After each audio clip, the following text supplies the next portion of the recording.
Hello, just checking in. It's at the end of July now. I've been working on a new painting series. Pretty committed to it almost daily, and I haven't really had time for other things. I'm gonna see if I can block the wind here on the phone a little bit. One thing I wanted to talk about today is about Joan of Arc and about saints and revolutionaries and people that try to change the system. This has always been like a subject of mine throughout my life. I've returned to because I have a lot of reverence and respect and appreciation for people who dare to challenge the system. And this is a pretty huge subject, but just today I wanted to just briefly talk about Joan of Arc, because she's in the painting I'm making right now, and she's a figure in my life that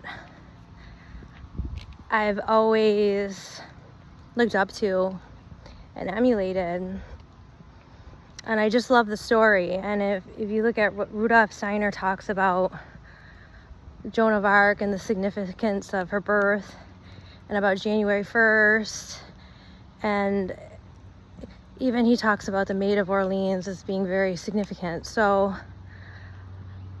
I want to touch on that for a minute today, because I've had a newfound interest in it. I think just working on the painting and trying to really wrap my head around the time, and also doing a lot of comparative analysis to Hildegard von Bingen, another saint that I see as a revolutionary and a real game changer in the system. And what really stood out to me and what I wanted to talk about is that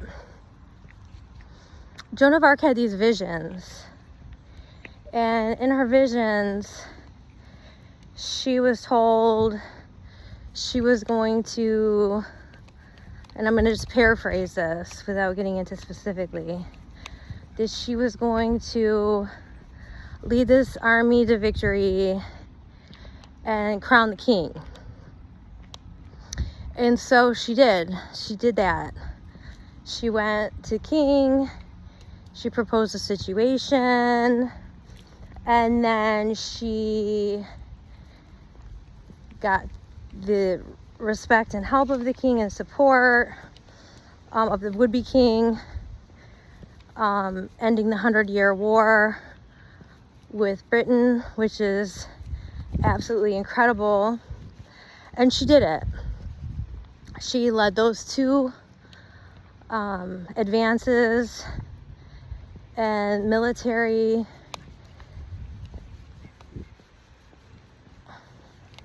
what do you call them?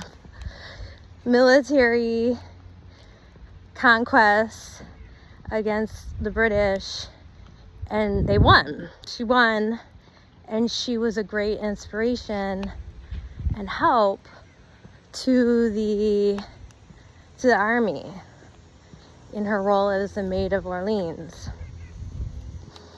And the part I just wanted to touch on today is regarding her being burned at the stake and what led up to that, and how things changed so quickly for her. And I'm saying this without doing an exhaustive research of her life, so I'm not saying this from an expert historical expert by any means, but as a fellow chosen one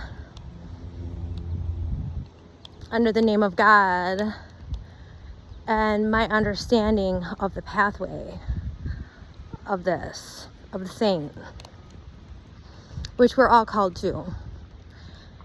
I'm speaking under Vatican I, Catholic ideology. We're all called to sainthood. So basically what I want to say is, she went on to fight other battles after she fulfilled the mission she was told to do, which was the one she already did, and to crown the king exactly as she was told, and it came to fruition. And that's how history was changed. History was changed by a saint, a Catholic saint, whose faith and personal will and determination outside of that, fact, because I mean, you can be a saint, you could be a cloistered nun, and all these things, but your ability to truly make changes for the better and do something like that is limited to your circumstances around you. And so this is an example of the faith, the Catholic faith of everybody around her, which she was able to tap into, that Christ consciousness. And so when she went on to fight those other two battles, and then those failed, those other two battles failed, and they lost those. And then after those two battles were lost, then the king started doubting her too, and she lost support of pretty much everybody. She went from being this anointed person of God into being a witch, and everybody turned on her. And then she was burned at the stake. And so I think my whole life I've looked at that and said, like saw it as flawed.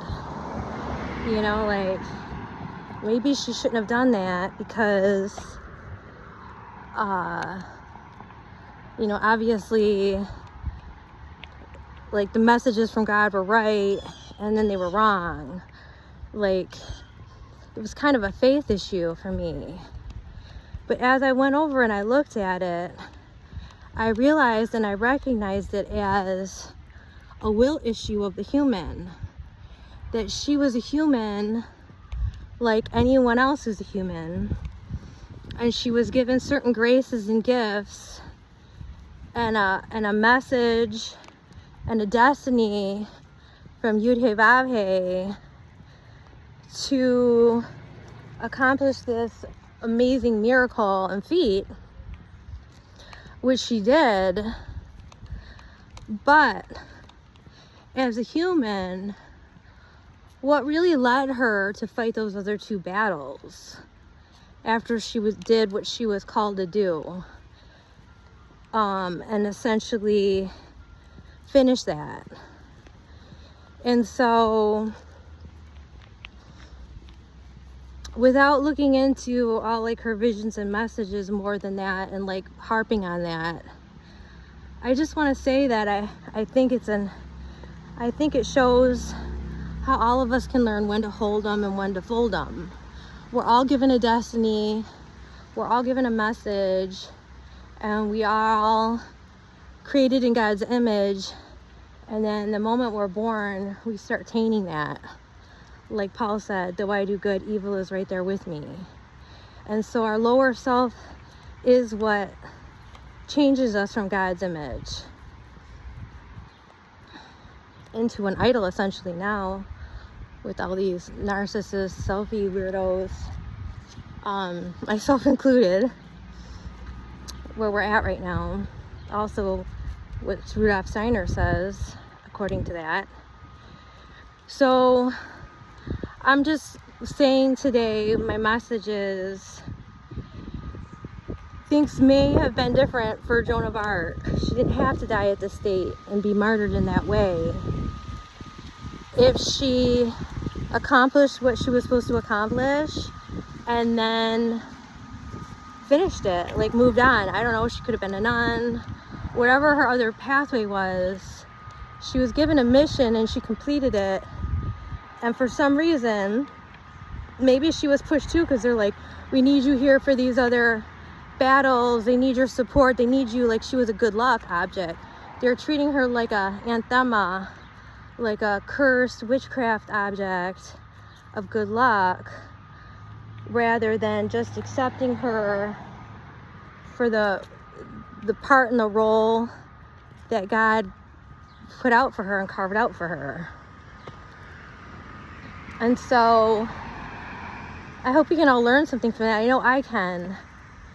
Just not only just praying for a spirit of discernment of when to do things and when not to. And because I'm a button pusher, I've always been a button pusher. And part of my life lesson has been like to know when to push that button and how far to push it and when not to. And so I think I can learn a lot from this. I think you can too. That Joan of Arc's demise may have not needed to go that way. That her pathway to martyrdom in that way could have been influenced by her own human will and maybe even her own ego to keep going past where she was supposed to go.